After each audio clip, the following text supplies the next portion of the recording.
Hello guys, आज हम start करते हैं गौरव सर की न्यू बुक 7 फेरों वाली हैंड रिटन नोट्स। तो चलो स्टार्ट करते हैं फर्स्ट एपिसोड।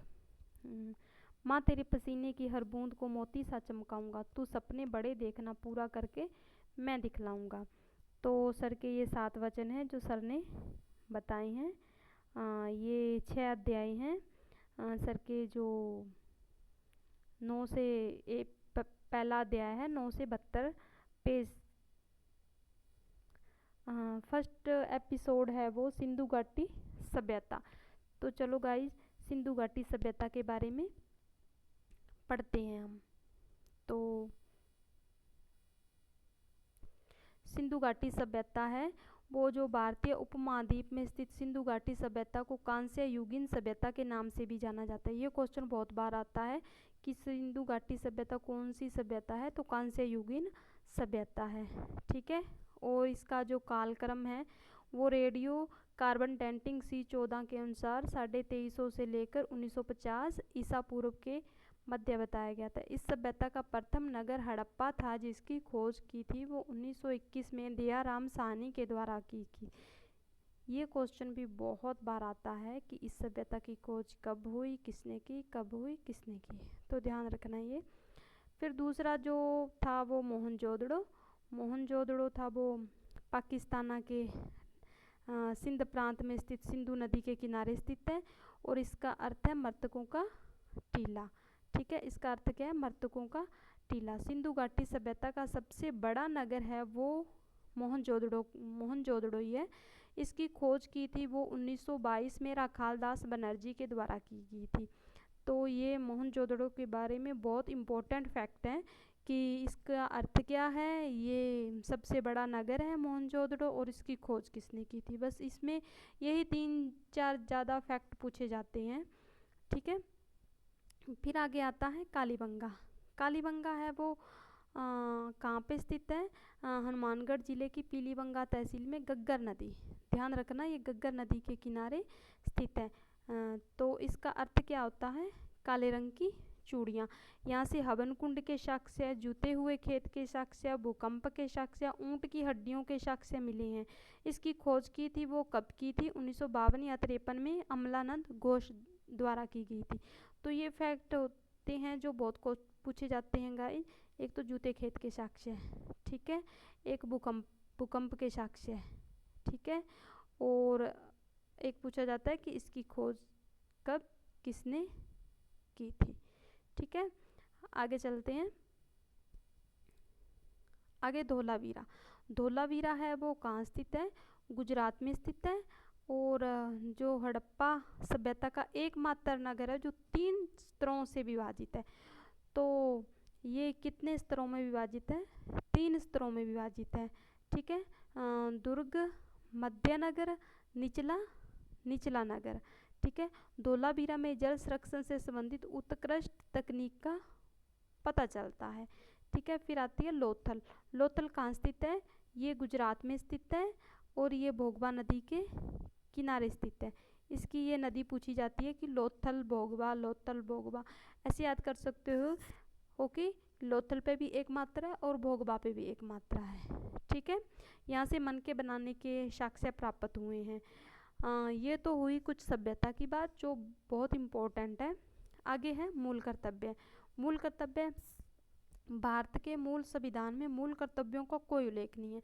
तो पहला क्वेश्चन यहीं से ही बनता है कि भारत के मूल संविधान में मूल कर्तव्य कितने थे। तो ध्यान रखना, भारत के मूल संविधान में 0 मूल कर्तव्य थे। ये बाद में जोड़े गए हैं। कब जोड़े गए हैं? 42वें संविधान संशोधन 1976 द्वारा ये जोड़े गए हैं। कांग्रेस द्वारा गठित एक समिति थी, स्वर्ण सिंह समिति। तो इसमें ये फैक्ट बहुत बार बनता है कि ये कब जोड़े गए, किसने जोड़े गए, कब जोड़े गए। बस इसकी ज़्यादातर ये समिति ही पूछी जाती है कि कौन सी समिति है, तो सरदार स्वर्ण सिंह समिति है। ठीक है, और ये भाग कौन से में है? 4A में 10 मूल कर्तव्यों को जोड़ा गया। ठीक है, तो ये फैक्ट थोड़ा ध्यान रखना।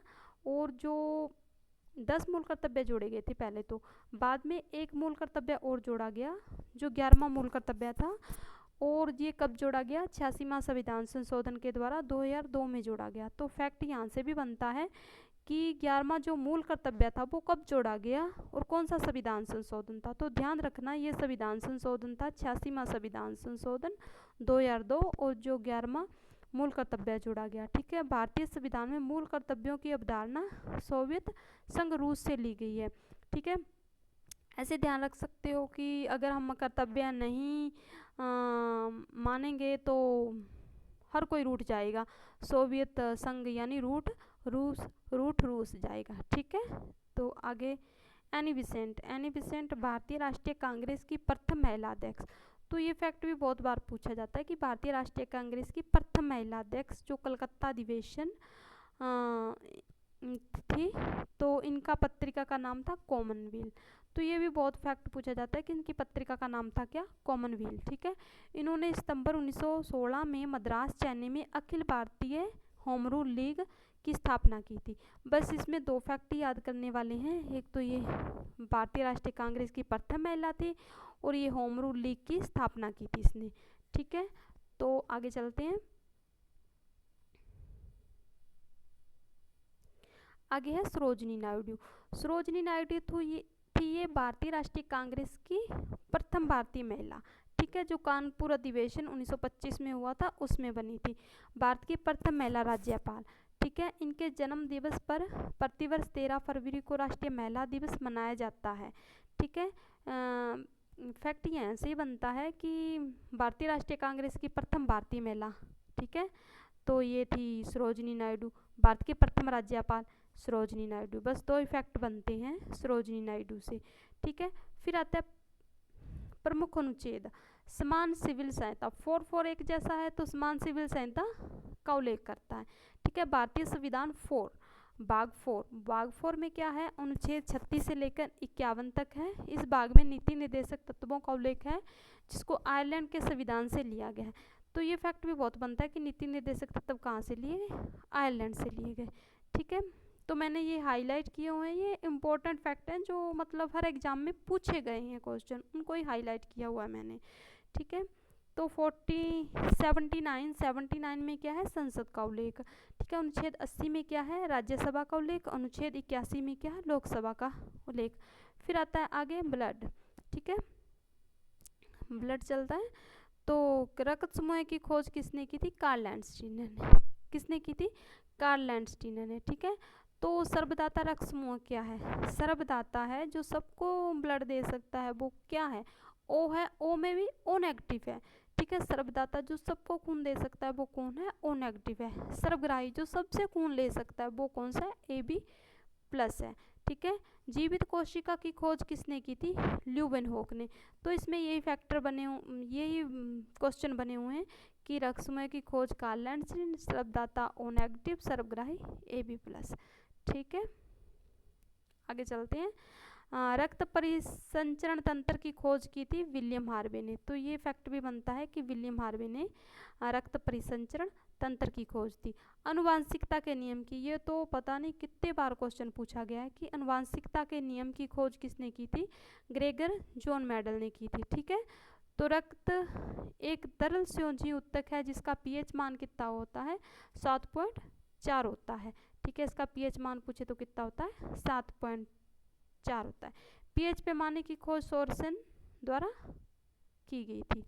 ठीक है, तो सत्यमेव जयते ये भारत का राष्ट्रीय आदर्श वाक्य है। इस शब्द को मुंडकोपनिषद से लिया गया है। अर्थ है सत्य की ही जीत होती है। तो क्वेश्चन ये बनता है कि सत्यमेव जयते कहाँ से लिए गए? मुंडकोपनिषद से। बस एक ही क्वेश्चन बनता है इसमें से। फिर 4 आश्रम बताए गए हैं, वो कौन कौन से हैं? ब्रह्मचर्याश्रम, गृहस्थाश्रम, वानप्रस्थाश्रम, संन्यासाश्रम। इन 4 आश्रमों का उल्लेख है वो ज्वालोपनिषद में मिलता है। ठीक है, 4 वर्ण हैं वो कौन कौन से हैं? ब्राह्मण, क्षत्रिय, वैश्य, शूद्र। इन 4 वर्णों का उल्लेख ऋग्वेद के 10वें मंडल के पुरुष सूक्त में मिलता है। ठीक है, तो 4 धाम वो कौन कौन से हैं? बद्रीनाथ है जो वो उत्तराखंड में है, द्वारिका गुजरात, पुरी है वो उड़ीसा में है, सोमेश्वर है वो, रामेश्वरम है वो तमिलनाडु में है। ठीक है, आगे है प्रमुख ग्रंथियाँ। ग्रंथियों से ग्रंथियाँ बताई गई है, इम्पोर्टेंट हैं जो। ठीक है, अग्नाशय ग्रंथि। अग्नाशय ग्रंथि के बीटा कोशिका से इंसुलिन हार्मोन निकलता है। इंसुलिन की कमी से मधुमेह रोग होता है। ये एक मिश्रित ग्लैंड है। कौन सी ग्लैंड है? ये एक मिश्रित ग्लैंड है। इस ग्रंथि के रस को पूर्ण पाचक रस कहा जाता है। देखो क्वेश्चन ये है, अग्नाशय ग्रंथि है, इसकी कौन सी कोशिका से इंसुलिन हार्मोन निकलता है? तो बीटा कोशिका से। ठीक है, बीटा कोशिका से निकलता है। इंसुलिन की कमी से कौन सा रोग होता है? मधुमेह रोग होता है। ठीक है,